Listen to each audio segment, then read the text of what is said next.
मैं लगातार UP cover कर रहा हूँ उससे पहले से, लेकिन 2014 में जब मैंने देखा, जब अमित शाह यूपी में आए जी, फिर 17 का चुनाव हुआ, तो उन्होंने क्या किया, अभी समय है नहीं, ठीक है ठीक है। तो जब ये चुनाव हुआ तो उनको लगा कि बीजेपी का एक अपना वोट बैंक है, लेकिन जातीय इक्वेशन सेट करनी है तो ओम प्रकाश राजभर, संजय निषाद, अनुप्रिया पटेल, इन लोगों से बात हुई, साथ भी आए, हालांकि राजभर बीच में नहीं आया लेकिन बाकी लोग तो साथ आए, और उसका फायदा भी बीजेपी को मिला। देखिए, अगर अनुप्रिया पटेल की पार्टी अपने आप अलग चुनाव लड़े तो हो सकता है वो नहीं जीत पाए, हो सकता है 2 सीट जीते, लेकिन इतना जरूर है 2 सीट जीते, बीजेपी को वो 8 सीट 10 सीट हरा देगी, तो दोनों को फायदा हुआ, विन विन सिचुएशन।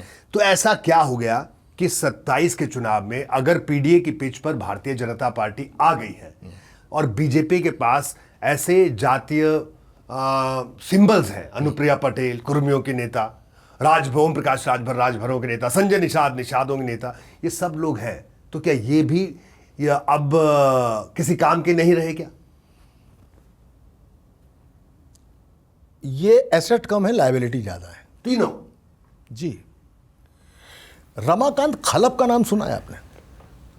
इकलौते सांसद थे अपनी पार्टी के, पर सरकार में मंत्री रहते थे, वो भी कैबिनेट लेवल के।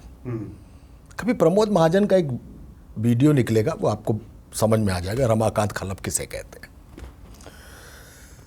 ये अभी तक अनुप्रिया पटेल तो बिल्कुल इंटैक्ट चल रही है, लेकिन अनुप्रिया पटेल का उत्तर प्रदेश की सरकार पर यह आरोप लगाना चिट्ठी लिखकर कि नौकरियों में आरक्षण नहीं दिया जा रहा है, उनके पति का आरोप लगाना कि हत्या की जा सकती है और मेरे खिलाफ करोड़ों रुपया केवल मेरे दुष्प्रचार के लिए खर्च किया जा रहा है, तो ये अनुप्रिया पटेल मॉडल हो गया। इनको कुछ ना कुछ सीटें चाहिए, पद चाहिए।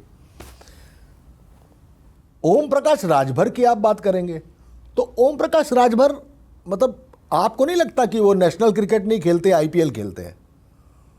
मतलब वहां धोनी और विराट एक साथ खेल रहे हैं, यहां धोनी अलग खेल रहे हैं, विराट अलग खेल रहे हैं। तो ये आईपीएल खेलते हैं।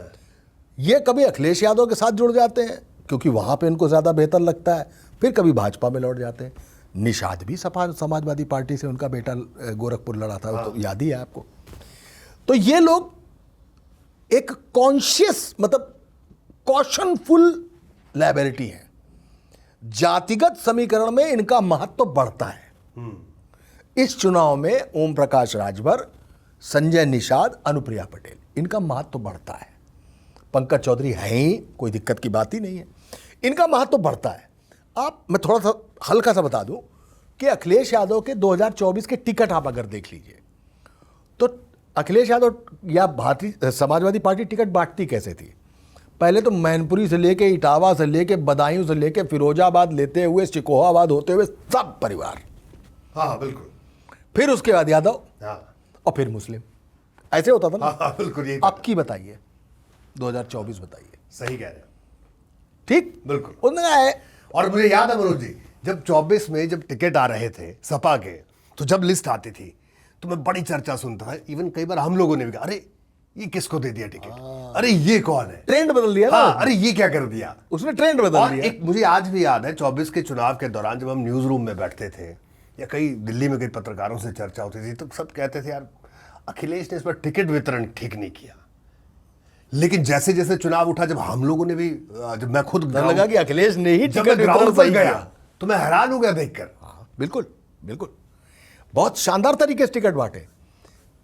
तो उस हिसाब से ये चुनाव किसी ओम प्रकाश राजभर, किसी संजय निषाद, किसी अनुप्रिया पटेल के लिए लाभ का चुनाव है, क्योंकि कम से कम राजभर कम्युनिटी, निषाद कम्युनिटी और कुर्मी, पंकज चौधरी है, मैं फिर बार बार दोहराता हूं, पंकज चौधरी है,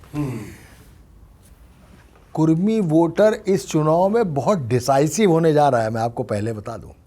और कहां जाएगा इसका कोई पता नहीं, कहां जाएगा इसका अभी खुद कुर्मी नहीं जानता कहां। और अनुप्रिया पटेल की पार्टी इसकी गारंटी नहीं दे सकती कि कुर्मी साथ आएगा इनके। अब वो अपना मिर्जापुर सोनभद्र वाली जो बेल्ट है वहां पे जो कुछ जो संभाल ले, लेकिन कुर्मी कहां जाएगा इस बात की कोई रिटर्न गारंटी नहीं देगा आपको।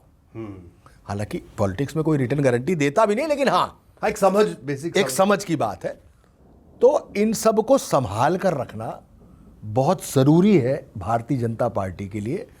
इस बार इनकी मान मुनव्वल, कहते नहीं वो दूल्हा जब कलावा में बैठता है तो रात में जयमाल एमाल सब ठीक कर रहा होता है, कायदे से खाना भी खा रहा होता है, नई नवेली दुल्हन को रसगुल्ला भी डिनर में करा रहा होता है, लेकिन जब कलावा में बैठता है तो मौसी और दादी और बुआ सब उसको दही और पेड़ा खिला रही होती है, वो बस मुंह ऐसे उड़ाता है। जानते हैं क्यों? वो फूफा जो किनारे बैठा होता ना, वो उससे कहता जब तक घड़ी ना मिली है चिमटी की तब तक खाओ ना तुम। समझ रहे हैं? तो वो दूल्हा वहां से मना करता है खाने पे। वो स्थिति आपकी इन लोगों की है।